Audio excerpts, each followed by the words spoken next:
Hey guys, and welcome to the Igloo. And the devs just announced their new climbing feature that they're adding to not only climb buildings, but everything else. So let's build to fight the climbers. Alright, so first I have a 5x5 that's in tier 3 on the outside, and then on the inside I pretty much have a T2 kind of foundation, so that you don't really need to use as much resources for the inner sanctum. So now you have these fence foundations that I'm going to be setting up so that you can set up the new drawbridge kind of setups. You use the gateway and then put them on each side. And this is so that you can actually have access to trap them as well. This is a ploy to my older one. This is Trap Base 2.0, as well as showing you guys on how to actually keep everything away. There's also going to be hidden loot rooms. Now, the staff entrance I had to redesign as well on top of everything else, which is the same way as I have on the link above for the staff entrance, except for now it has to be all foundations and with these corrugated walls, so that you can actually have a proper staff entrance so that they can't climb up. So in between these two gateways, you actually have to set it up just right with these wedges. It doesn't have to be tier 3 wedge, it can be a tier 2 wedge as long as it's not a tier 1 wedge. And then you put the tier 3 square in the middle so that you can be able to trigger them from both sides. That tier 1 is about to get destroyed in a little bit once I set up these stairs and the doorway itself so that you can support the middle ceiling in order to actually get everything. So when we continue this, we're going to be setting up every little detail now for both sides. So now we have the triangle on both sides. Now they can't come up, they can't do anything. We just seal it off with some fences and be like, we have a trap base. So this is so that they can not come up at all. Even if you just have one on each side of these bricks, you can be able to actually integrate yourself properly. But don't put them on the wedges because it won't work. Just make sure that you do it with the actual corrugated stuff on the square, because if you do it on the triangle, it won't be able to work to trap people. So we're going to continuing on. We're going to seal this up. Now you got to remember, in the later revision of this, both sides have foundations on them with the corrugated stuff so that it can prevent climbers. You want to have not only the corrugated fences that are on the top, but you want them throughout, because they can just trebuchet one portion of your base and then they're in, and then they can be Spider-Man. That we are going to prevent by having it on multiple tiers. It costs a shitload, but this is so that you have a completely protected base no matter what.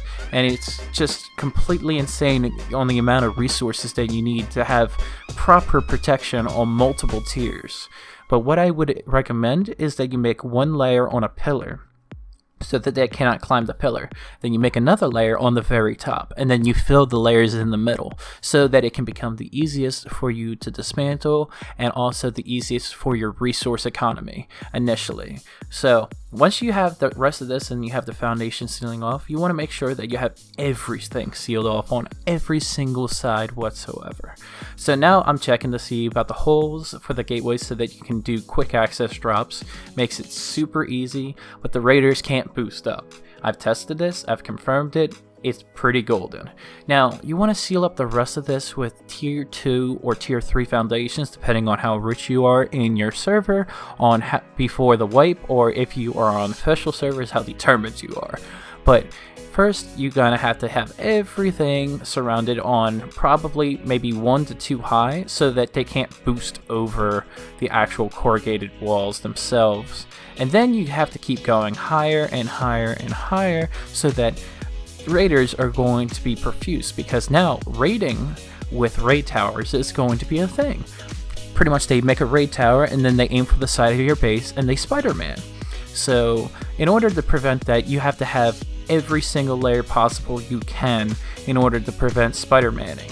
So now you have a continuum of this, and it's just like, alright, let's set this up. Let's get everything right. Make sure you have foundations everywhere, because if you don't have foundations everywhere, you will be screwed. Continuing on, this is the staff entrance that was going to be fixed.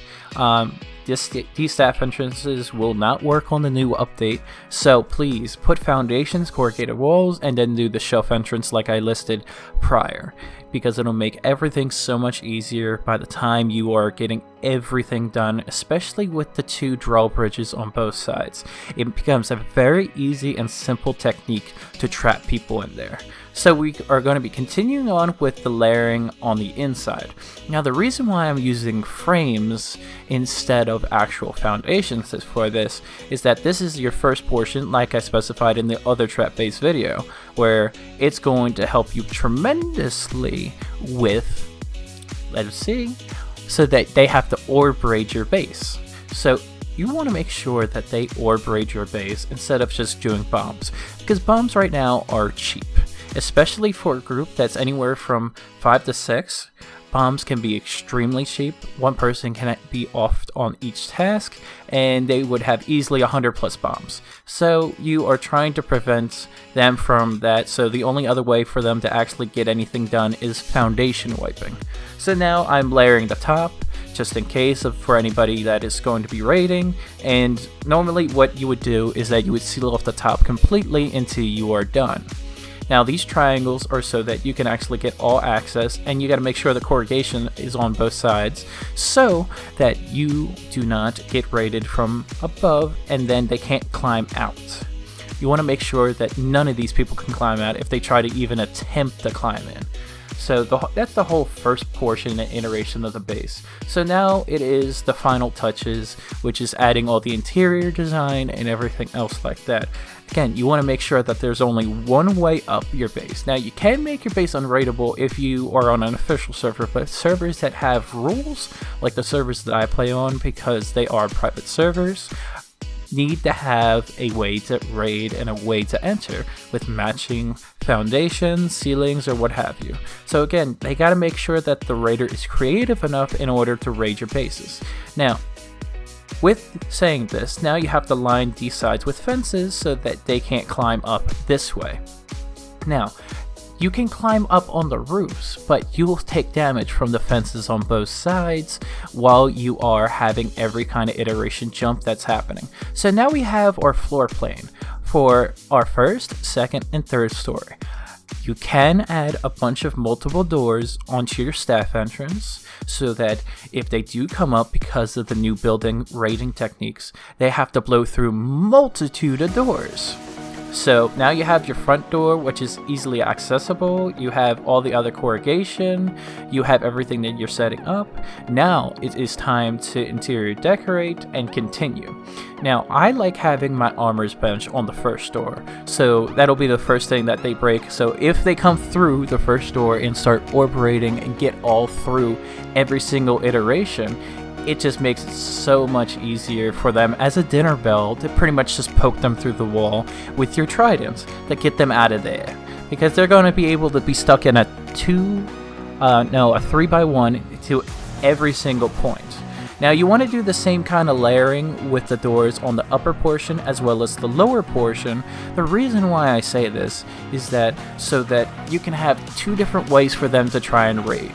You have the upper portion and the bottom portion, but remember, splash damage goes through ceilings and doors take priority damage.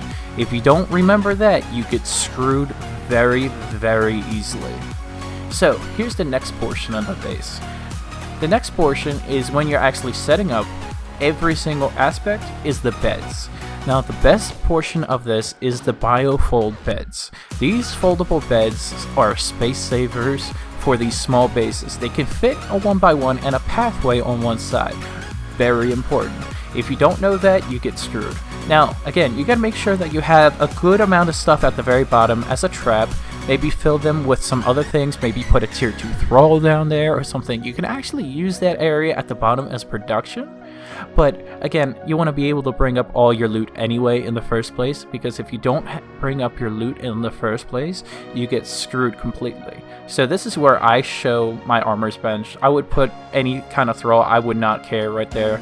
If you want to put a ceiling right above or like a wedge triangle, that's also another great technique. Now, another thing that I like to do is that either a cauldron, if you can get the alignment all right. Right here, it shows you that I don't have the alignment right. So The other way is to have a quick access chest, so that you have a dump chest to get all of your gear out. Now, people use dump vaults, but sometimes a vault is just too obvious, and it's just like, it doesn't want to work for you. So again, depending on how you want to raid, how you want your strategy to be, is depending on your actual style of gameplay. So now you're able to access the cauldron from underneath, where you have the archer field so that you can knock them down, or you can do it from up here and have like a little micro crafting area. But if you just get it just right, you can have the blacksmith and the furnace in that kind of area, and you can actually fit a tannery up here as well. So you can have almost one of each bench in every single area. You can put it sideways or you can put it straight. It makes it so much easier when you're doing production, especially with solo. Now again, this is a solo kind of base living. You might have another area where other people are living in your clan, which can make it easier. The thing is, these kind of bases are to diversify where your gear is. Expect everything to be rated, because if you don't expect everything to be rated, you get screwed 9 ways to Sunday. So here, I'm starting to show off one of the new things that has come up because of these new frames that have been very, very, very helpful to our kind of building situation. So, I wanted to try and hide these chests. So first I tried a furnace. Now I was thinking in my head, why should I hide it with a furnace when they can just get there themselves? Why can't you just like maybe put like a wall there to hide your gear and hide your loot and make them think that you have everything? Now this can actually help for also solo players and everything else, especially with hidden walls, but this is taken a step further. So you can either do that and then seal it up with a wall with your gear, or if you want to be able to have access in there, you add a furnace in front of that kind of setup, and it goes to one more level. Now with the furnace that I'm setting up here, this is so that you can have a quiet like vault kind of setup, where you can actually dump stuff into the furnace with only opening up 1 to 2 doors in order to get there. Testing this with the wedge and the actual frame makes it completely different. What I wanted to do is I wanted to put it just right like on how the walls were, but because they've patched the walls, the next one is the furnace. So even if like you can access, now you can access through the wall, get everything transferred, you're good to go. Now I'm going to put some beds here as an example so that you can actually hide your gear and hide your loot. So here's one of my friends that is Viking. He's a Viking streamer, and he's really cool about it. He actually builds bikes for a living. But here, I'm going to put my stuff inside the chests and actually get everything done. Now, I wanted to test it with a wall, and it would not work while it was there, so I had to rebind, rebuild, because sometimes the building gets to be an issue. So as you can see from here, with just a wall, it doesn't work. You can't access your gear, so you're actually going to need a frame in order to do all this kind of setup. With everything done and your quick access completed, now again you can have the furnace up or not, but it works a lot easier with the furnace up so that you can actually put the bed bindings down. You can also do it other ways so that you can transfer your gear, transfer your loot, and it shows you right here that I respawn with my head sticking through the floor, which is kind of funny. And there you go. That's the setup you can actually get through.